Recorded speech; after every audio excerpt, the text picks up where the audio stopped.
서울 한복판에 절대 똑바로 서지 못하는 비석이 하나 있습니다. 누군가는 일부러 넘어뜨린 비석이라 말하고, 누군가는 땅 속에서 거꾸로 파묻혀 나왔다고 말하죠. 그런데 이 비석, 단순한 유물이 아닙니다. 조선을 짓밟기 위해 일제가 박아놓은 돌이었고, 해방의 날, 제기동 사람들은 이 돌에 가장 통쾌한 복수를 실행합니다. 서울 제기동.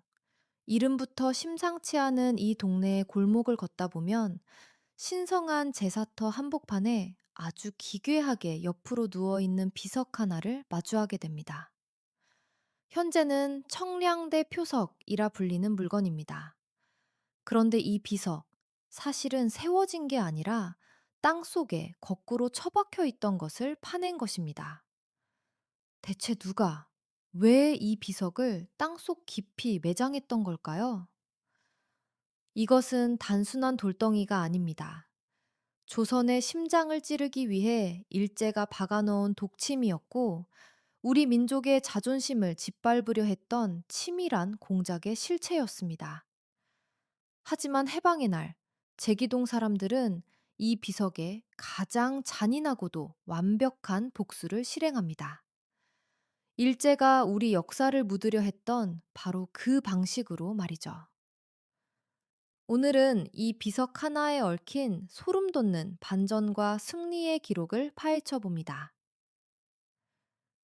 우리는 흔히 제기동 하면 약초 향기 가득한 경동시장이나 뜨끈한 설렁탕 한 그릇을 먼저 떠올립니다. 하지만 일제가 이 동네를 주목한 이유는 따로 있었습니다. 조선시대 제기동은 왕이 직접 소를 몰아 땅을 갈며 풍년을 기원하던 선농단이 있던 곳입니다. 상상해 보세요. 화려한 골룡포를 입은 지존의 왕이 비단 옷소매를 걷어붙이고 흙먼지 날리는 논밭으로 들어갑니다. 소의 곡비리를 잡고 땀을 흘리며 백성과 함께 흙을 밟는 모습. 그것은 조선의 왕이 백성에게 보내는 가장 강력한 메시지였습니다.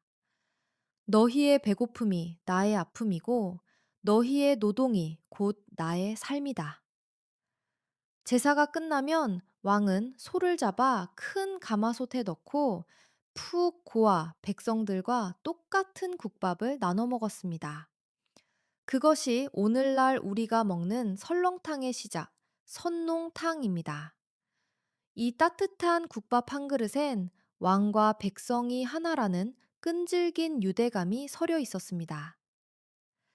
일제는 바로 이 점이 두려웠습니다. 총칼로 나라는 뺏었지만 왕과 백성을 잇는 그 끈끈한 정신은 쉽게 끊어지지 않았거든요. 1909년의 어느 날, 조선 통감부의 한 밀실에서는 이런 대화가 오갔을지도 모릅니다.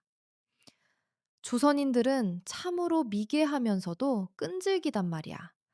특히 그 선농단이라는 곳, 왕이 직접 소를 몬다니 웃기지 않나? 일본 관료가 비열한 웃음을 지으며 서류를 내밉니다. 그곳은 단순히 농사를 짓는 곳이 아닙니다. 조선의 국왕과 백성이 국밥 한 그릇에 마음을 섞는 그들의 정신적 지주 같은 곳이죠. 그 지주를 뽑아내야 조선이 진정으로 우리 것이 됩니다. 그럼 어찌하면 좋겠나? 다 부숴버릴까? 아니요. 더 영악한 방법이 있습니다. 그곳을 공원으로 만드십시오. 조선인들이 제사 대신 술을 마시고 춤을 추며 놀게 만드는 겁니다. 그리고 그 정점에 우리 천황의 위엄을 상징하는 비석을 박는 겁니다. 다시는 왕의 이름을 입에 올리지 못하도록 말입니다. 그렇게 일제는 신성한 선농단을 강제로 폐지하고 청량대 공원이라는 이름을 붙였습니다. 겉으로는 조선인을 위한 휴식처라 홍보했지만 속내는 조선의 자존심을 발밑에 깔고 뭉개려는 독침이었습니다. 공원 한복판에 거대하게 세워진 청량대 표석. 그것을 본 제기동 주민들의 대화는 피눈물이 났을 겁니다. 여보게, 저기 좀 보게나.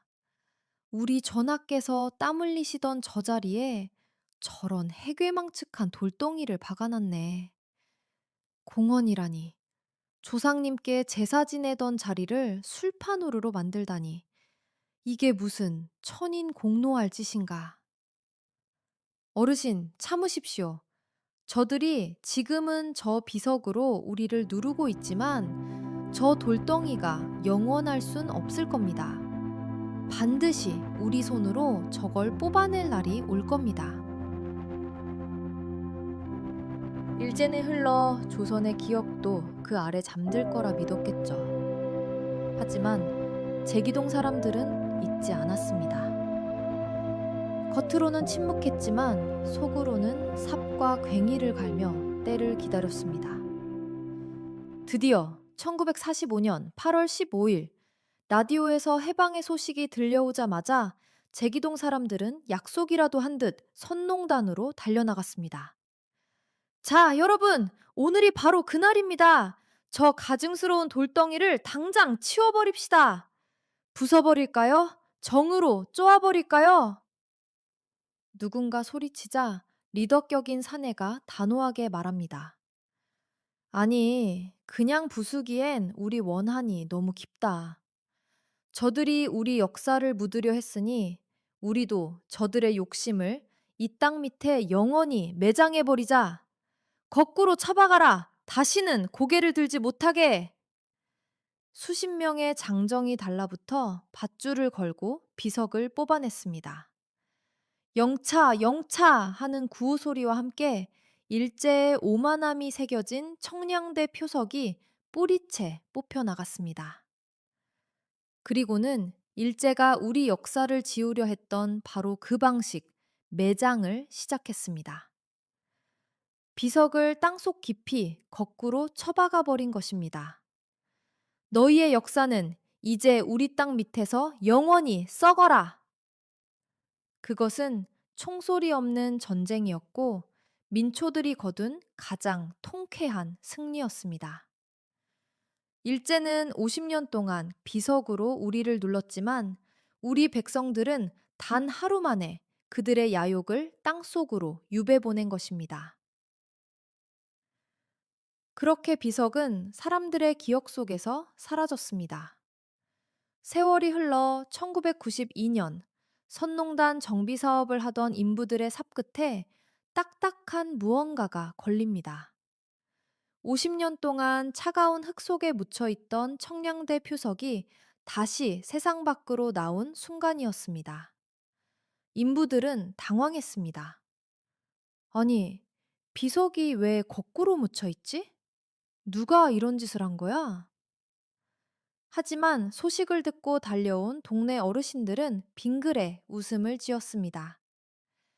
그게 바로 우리 아버지들이 한 일이라네. 저 독침 같은 돌덩이를 땅 밑으로 보내버린 그날의 증거지. 이제 이 비석을 어떻게 할 것인가를 두고 논의가 오갔습니다. 다시 부술 것인가? 아니면 박물관으로 보낼 것인가? 하지만 제기동 사람들의 선택은 다시 한번 위대했습니다. 그들은 이 비석을 다시 세우지 않고 지금 보시는 것처럼 옆으로 눕혀둔 채 전시하기로 했습니다.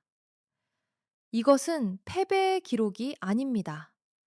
일제가 세운 비석을 다시는 똑바로 서지 못하게 하겠다는, 그리고 우리가 그들을 땅 밑으로 보냈었다는 사실을 영원히 증명하겠다는 승리의 훈장입니다. 어르신들, 우리가 무심코 지나는 제기동의 이 누워있는 비석은 말하고 있습니다. 아무리 강한 힘으로 눌러도 백성들의 마음속에 살아있는 역사는 결코 지울 수 없다는 것을요. 평생 자식들을 위해 땀 흘려 오신 여러분의 삶이 귀한 것처럼 제기동은 그 땀방울과 자존심을 단 한순간도 포기하지 않은 동네입니다. 오늘 저녁 따뜻한 설렁탕 한 그릇을 드신다면 그 국물 속에 담긴 왕의 위로와 함께 이 비석을 땅에 묻었던 우리 할아버지, 할머니들의 뜨거웠던 용기를 꼭 한번 기억해 주시길 바랍니다.